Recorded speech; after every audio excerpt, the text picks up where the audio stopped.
My name's Ben Cocchiaro. I'm a fourth-year medical student at Drexel. I'm in the process of applying to family medicine residencies around the city, and I've been involved in Prevention Point ever since I was a wee little first-year med student, volunteering at the clinic, just like you are about to be yourselves.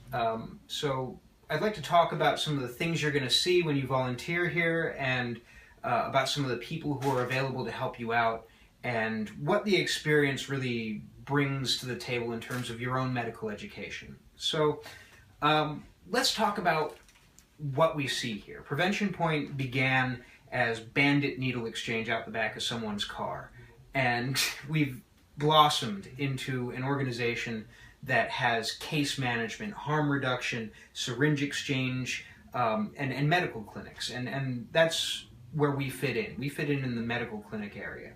So what do we see in the clinic? I'll give you a case study. A 29-year-old injection drug user presents to you complaining that he can't feel this finger, and half of this finger. And you get a little bit more of a history, and it turns out that he's been injecting heroin for the last 15 years, and he no longer has good veins in his arms or even in the backs of his hands or the places where injection drug users typically inject. Well, turns out that this gentleman had been pocket shooting. What's pocket shooting? It's when you inject directly into the subclavian vein. The gentleman had given himself an abscess in his axilla, which had then impinged on his brachial plexus, which had then caused this very characteristic plexopathy. So you see the application, the end result of all that anatomy you're studying right now or you studied last year. You're seeing the end result of that in the clinic here, and that's the first thing. But the second thing is that you're going to see poverty. You're going to see what happens when low socioeconomic status causes disease or is implicated in the disease process. We serve some of the poorest individuals in a city that leads the nation in deep poverty. What does that mean? It means we're seeing people who don't have food on a regular basis. We're seeing people who are living out in some of the neighborhood's many parks. And we're seeing people who are really down on their luck.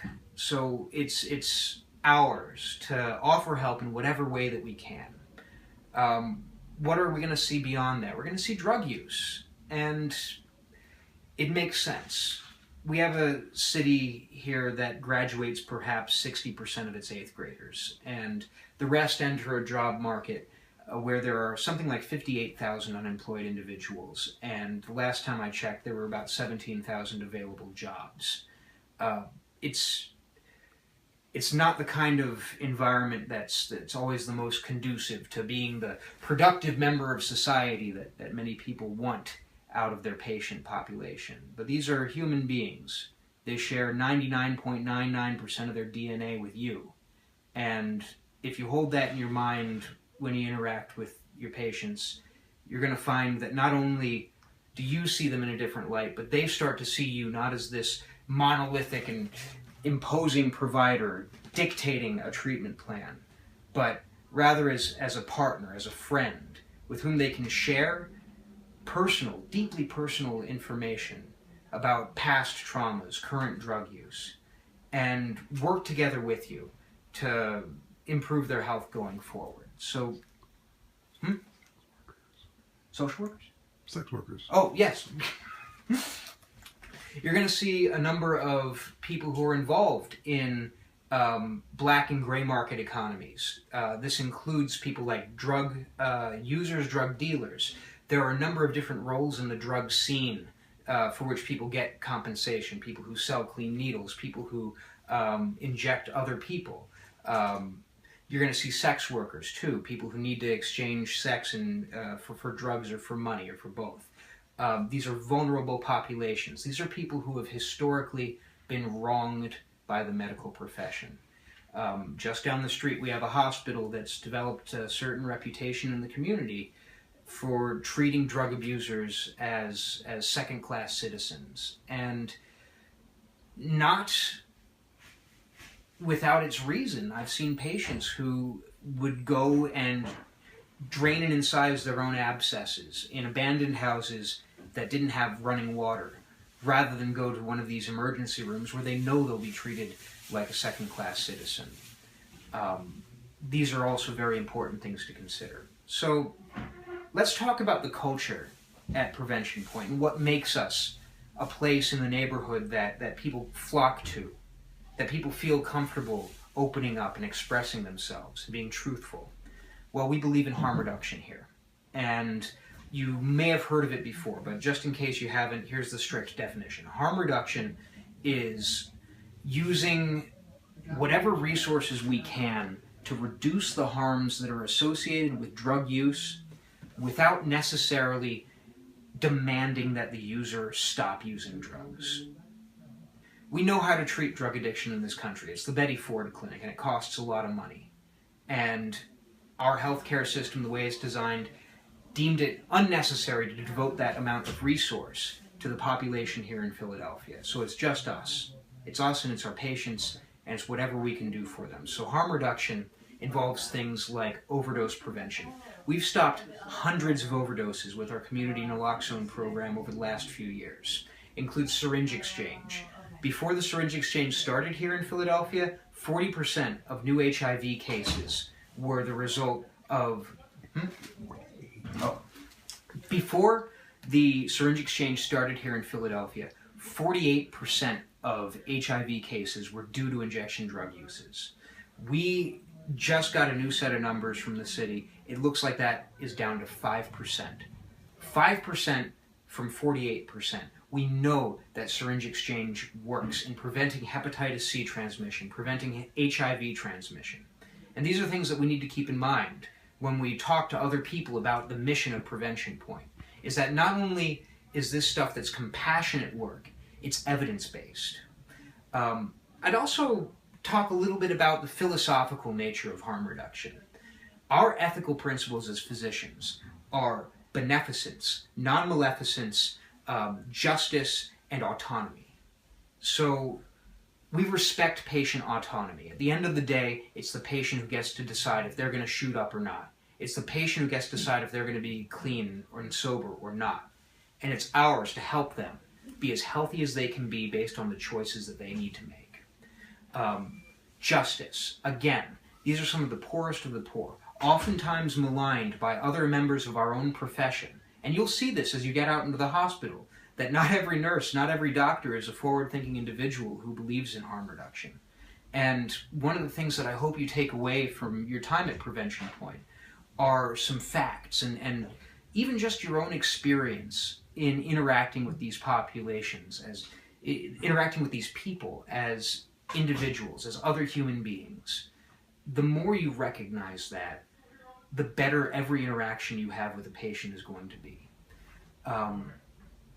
For myself, for my own experience at Prevention Point, I've learned a lot. I've learned to understand the direct ties between the social determinants of health and an individual's health. I've learned to see the poverty behind the disease as the motivator and as the barrier to a lot of treatment. If you can see that, if you can understand how a person's social situation can impact their ability to follow a treatment plan, you will understand how to take care of this vulnerable population.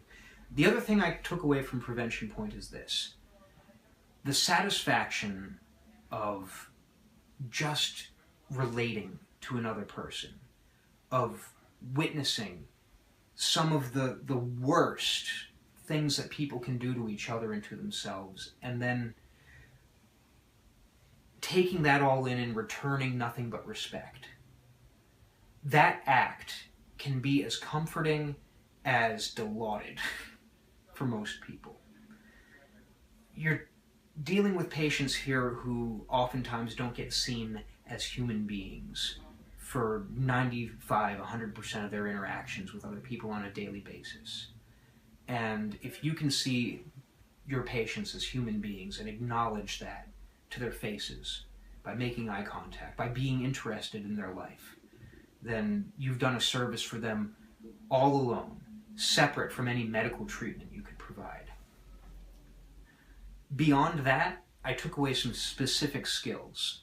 Prevention Point taught me how to test people for HIV and hepatitis C, and how to talk to people about those two diseases with words that people understand.